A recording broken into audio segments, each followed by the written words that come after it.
Touchdown, Dabilan. Sayang, di ko na record. Sa Strava, ano pa lang, 6 km. Sa relo, 6.7 pa lang. Sayang. Pabalik na lang. Let's go. 7K. Let's go. 8K. Konti na lang. 9K. Let's go. Nakakainis. Na-finish ko yung Strava. 10K na siguro ako. Bahala na kaya. Hindi ko na kayang akyatin yan. So next time na lang yan. Okay, let's go. Gugutom na ako. Wala akong dalang tubig. Kahit fit bar wala.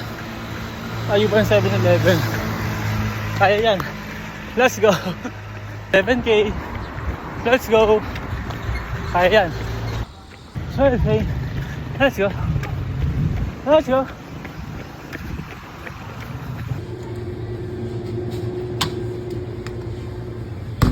km. Let's go. Alam niyo kung bakit ako nakapatakbo. Kasi yung delivery rider, ma-deliver na daw yung parcel namin sa company. Holiday. So, kaya tinakbo ko.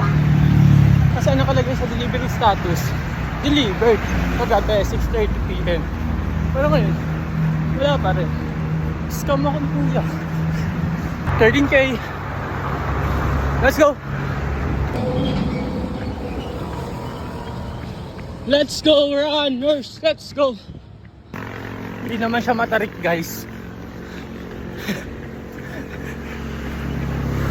14K. Let's go! Ayan, so 15K. 15 na lang. Suko na. 16K. Touchdown, Tara Verde. Sarili ko, 17K. Pero sa Strava ko, 16K lang. Tapos magkaiba pa yung record kasi wala, na-finish ko. Thank you. Good job, Sal.